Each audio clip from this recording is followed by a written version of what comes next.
Guarantee ಫಿಲ್ಟರ್ಗೆ ಈಗ ಮುಂದಾಗಿದೆ DK Shivakumar ಅವರ ಸರ್ಕಾರ. ಅದರಲ್ಲೂ ಕೂಡ ಫ್ರೀ ಬೇಸ್ ಪರಿಷ್ಕರಣೆ ಸಂಬಂಧ ಹೈವೋಲ್ಟೇಜ್ ಸಭೆ ಕೂಡ ಮಾಡಲಾಗ್ತಾ ಇದೆ.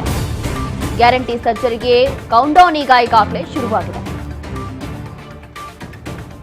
ವಿಧಾನಸೌಧದಲ್ಲಿ ಅಧಿಕಾರಿಗಳ ಜೊತೆ ಮಹತ್ವದ ಮೀಟಿಂಗ್. ಗ್ಯಾರಂಟಿ ಯೋಜನೆ ಬಗ್ಗೆ ಮಾಹಿತಿಯನ್ನ ಪಡೆಯಲಿದ್ದಾರೆ ಸಿಎಂ.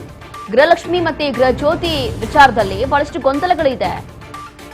ಬರುವಂತ ಹಣ ಈಗ ಮಹಿಳೆಯರಿಗೆ ಸಿಗ್ತಾ ಇಲ್ಲ ಅನ್ನುವಂತ ಆರೋಪ ಕಳೆದ 3 ತಿಂಗಳಿಂದ. ಹಾಗಾಗಿ ಈ ಒಂದು ವಿಚಾರದಲ್ಲಿ ಏನಾಗ್ತಾ ಇದೆ ಅಂತ ಹೇಳಿ ಸರ್ಕಾರ ಈಗ ಮುಂದಾಗಿದೆ. ಹಾಗಾಗಿ ಡಿಕೆ ಶಿವಕುಮಾರ್ ಅವರ ನೇತೃತ್ವದಲ್ಲಿ ಒಂದು ಹೈ ವೋಲ್ಟೇಜ್ ಸಭೆ ಮಾಡಿ ಅದರಲ್ಲಿ ಚರ್ಚೆ ಆಗುತ್ತೆ. ಪರಿಷ್ಕರಣೆಗೆ ಸರ್ಕಾರ ಸಿದ್ಧತೆ. ಗ್ಯಾರಂಟಿಯಲ್ಲಿ ನಕಲಿ ಫಲಾನುಭವಿಗಳು ಇರಬಹುದು. ಈ ಹಿನ್ನೆಲೆ ಕ್ರಮವನ್ನ ಹೊಸದಾಗಿ ದಾಖಲೆ ಸಲ್ಲಿಸಲು ಸೂಚನೆಯನ್ನ ಕೊಟ್ಟಿದೆ ರಾಜ್ಯ ಸರ್ಕಾರ.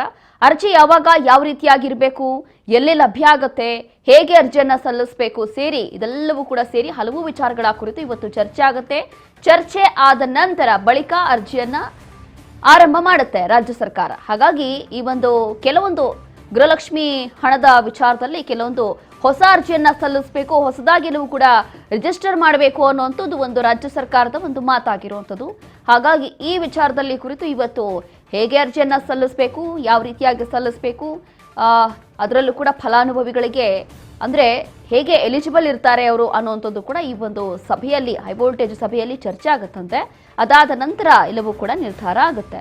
ಹಾಗಾಗಿ ಇವತ್ತು ಸಿಎಂ ಡಿಕೆ ಶಿವಕುಮಾರ್ ಅವರ ನೇತೃತ್ವದಲ್ಲಿ ನಡೀತಾ ಇರುವಂತಹ ಹೈವೋಲ್ಟೇಜ್ ಮೀಟಿಂಗ್ ವಿಧಾನಸೌಧದಲ್ಲಿ ಇವತ್ತು ಈ ಒಂದು ವಿಚಾರಕ್ಕೆ ಸಂಬಂಧಪಟ್ಟಂತೆ ಒಂದು ಹೈವೋಲ್ಟೇಜ್ ಮೀಟಿಂಗ್ ಇದೆ.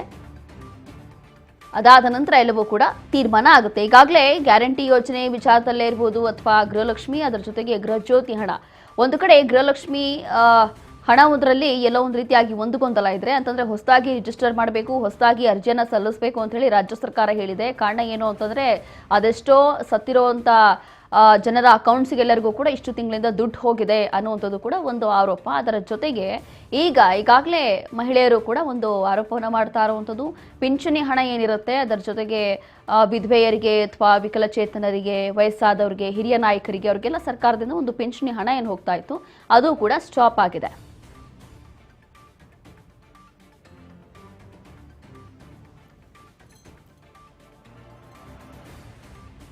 ಮತ್ತಷ್ಟು ಡೀಟೇಲ್ಸ್ ಕೊಡ್ತಾರೆ ನಮ್ಮ ಪ್ರತಿನಿಧಿ ಬಸವರಾಜ್ ಹುಗಾರ್. ಈಗ ಈ ಗ್ಯಾರಂಟಿ ಯೋಜನೆ ಅದರಲ್ಲೂ ಕೂಡ ಗೃಹಲಕ್ಷ್ಮಿ ಮತ್ತೆ ಗೃಹಜ್ಯೋತಿ ಹಣದ ವಿಚಾರದಲ್ಲಿ ಬಹಳಷ್ಟು ಗೊಂದಲ ಇರುವಂತದ್ದು. ಒಂದು ಕಡೆ ಮಹಿಳೆಯರು ಆರೋಪ ಮಾಡ್ತಾ ಇದ್ದಾರೆ ಕಳೆದ 3 ತಿಂಗಳಿಂದ ಹಣ ಬರ್ತಾ ಇಲ್ಲ ಅಂತ ಹೇಳಿ. ಅದ್ರ ಬೆನ್ನಲ್ಲೇ ಈಗ ಸರ್ಕಾರ ಕೂಡ ಹೊಸದಾಗಿ ಅರ್ಜಿಯನ್ನ ಸಲ್ಲಿಸಬೇಕು ಅಥವಾ ಹೊಸದಾಗಿ ಕೆಲವೊಂದು ರೂಲ್ಸ್ ಅನ್ನ ಜಾರಿ ಮಾಡಬೇಕು ಅಂತ ಹೇಳಿ ಇವತ್ತು ಮೀಟಿಂಗ್ ಮಾಡ್ತಿದ್ದಾರಂತೆ. ಏನಾಗಬಹುದು ಇವತ್ತಿನ ಈ ಸಭೆಯಲ್ಲಿ?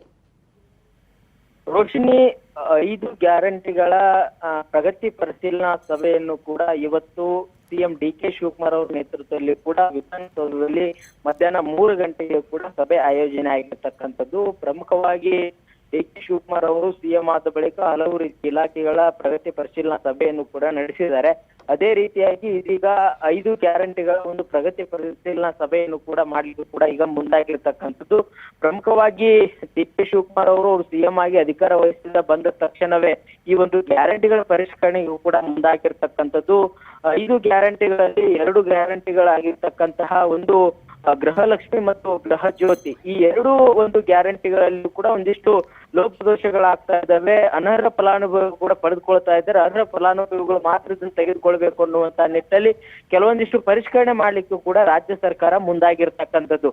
ಈಗಾಗಲೇ ಒಂದಿಷ್ಟು ಒಂದು ನಿಧನರಾದಂತ ಖಾತೆಗೂ ಕೂಡ ಹಣ ಜಮಾವಣೆ ಆಗ್ತಾ ಇದೆ ಅನ್ನುವಂಥದ್ದು. ಹೀಗೆ ಹಲವು ರೀತಿಯ ಲೋಪದೋಷಗಳಿದಾವೆ. ಹಾಗಾಗಿ ಅವುಗಳನ್ನ ಕೂಡ ಪರಿಶೀಲನೆ ಮಾಡ್ಬೇಕಾಗುತ್ತೆ. ಒಂದು ಹೊಸ ಅರ್ಜಿಯನ್ನ ಎಲ್ರಿಗೂ ಕೂಡ ಸಲ್ಲಿಸಿದಂತ ಸಂದರ್ಭ ಅರ್ಜಿಯನ್ನ ತುಂಬಿದ ಅರ್ಜಿಯನ್ನ ಸರ್ಕಾರಕ್ಕೆ ಸಲ್ಲಿಸಿದ ಬಳಿಕ ಸರ್ಕಾರ ಅದನ್ನ ಪರಿಶೀಲನೆ ನಡೆಸಿ ಮತ್ತೆ ಅರ್ಹ ಫಲಾನುಭವಿಗಳು ಕೂಡ ಕೊಡಲಾಗುತ್ತೆ ಅನ್ನುವಂಥದ್ದು ಕೂಡ ಇವತ್ತಿನ ಪ್ರಗತಿ ಪರಿಶೀಲನಾ ಸಭೆಯಲ್ಲೂ ಕೂಡ ತೀರ್ಮಾನ ಮಾಡುವಂತ ಎಲ್ಲಾ ಸಾಧ್ಯತೆ ಕೂಡ ಇದೆ. ರೋಶಿನಿ, ಥ್ಯಾಂಕ್ ಯು ಹುಗಾರ್ ನಿಮ್ಮೆಲ್ಲ ಡೀಟೇಲ್ಸ್ಗಾಗಿ.